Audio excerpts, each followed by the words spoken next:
Madame, Monsieur, bonjour et bienvenue à ce nouveau numéro de décryptage sur Africa 24.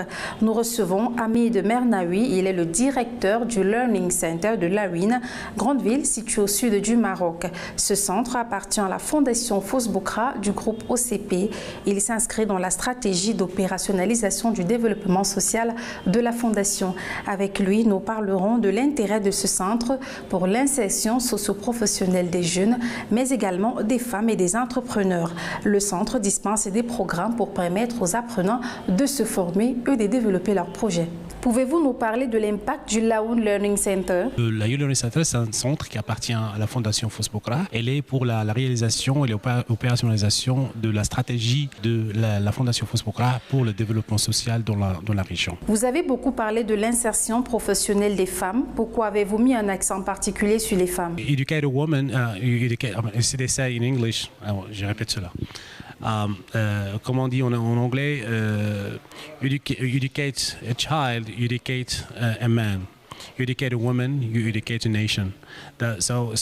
Quand une femme bien éduquée, c'est l'éducation de toute la nation. C'est elle qui s'occupe de ces enfants-là au foyer, c'est elle qui s'occupe des études de ses enfants, d'hygiène et ainsi de suite. Si la femme réussit à faire ses responsabilités d'une façon très propre, on va bien sûr, c'est une garantie d'avoir des enfants bien éduqués au futur. Et bien sûr, des bons citoyens par la suite. Le centre s'adresse-t-il uniquement aux jeunes filles ou alors le centre est ouvert à tout type de personnes? Oui, normalement, on est ouvert pour tous les types de la population locale. Il y a des programmes mixtes. Par exemple, l'émergence des compétences, un programme qui cible l'autonomisation des jeunes.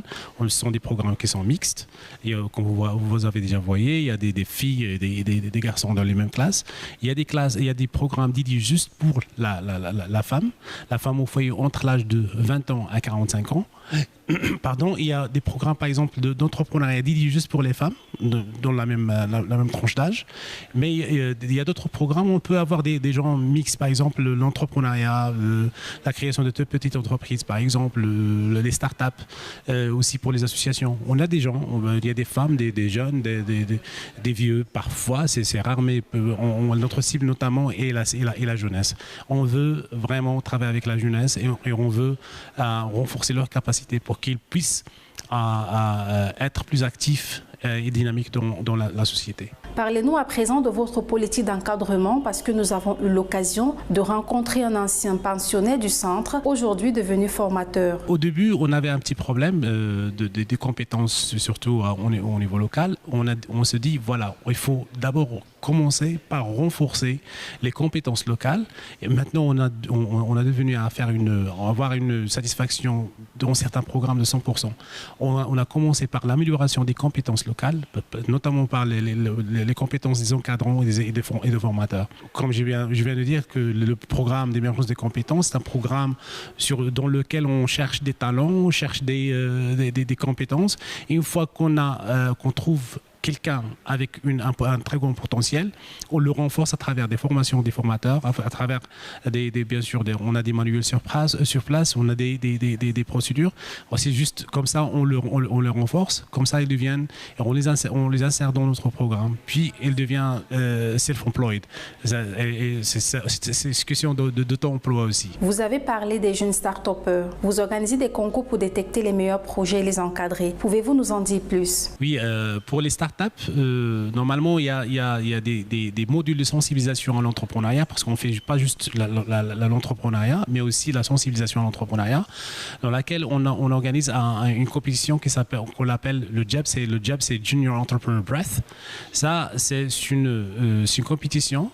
Après avoir bénéficié du contenu des modules de la sensibilisation, les jeunes entrent en compétition entre eux dans une compétition business model. Juste pour dire, voilà, quelles sont les idées les plus innovantes, la meilleure idée, la meilleure présentation, parce que c'est du développement personnel aussi. Et puis, les gagnants auront un passeport pour passer au programme d'entrepreneuriat directement. pour l'élaboration des business plans. C'est pas parce qu'au début c'était juste business model, c'est juste l'idée plutôt. Et puis après, il y a bien sûr la compétition, ils ont d'autres prix, mais c'est juste pour les encourager à travers cette compétition-là.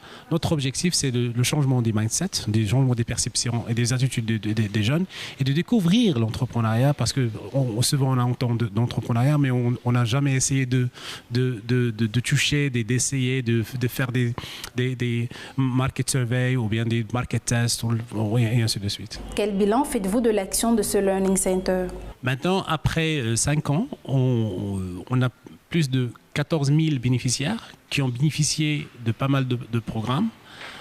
Je crois qu'on a contribué à renforcement de capacité des jeunes. Le centre maintenant devient un hub, comme vous voyez, un hub des jeunes. Il vient pour chercher de l'aide, de l'orientation, de l'accompagnement, de la formation aussi. Des jeunes qui s'intéressent à améliorer leur vie. Et la première des choses qu'ils pensent maintenant, c'est la Youth Learning Center. Au thème de cet entretien, que voulez-vous qu'on retienne ou quelle est la vision que vous voulez faire partager? Donc, la Youth Learning Center, c'est un centre de renforcement de capacité de la population. C'est un centre d'encadrement, d'orientation et aussi de formation. Les jeunes qui cherchent à améliorer leur vie, qui ont une motivation et un strong will, qui veulent vraiment faire des choses, la Youth Center est pour eux. Il est toujours ouvert pour eux et c'est à eux. Et le succès du centre, c'est leur succès.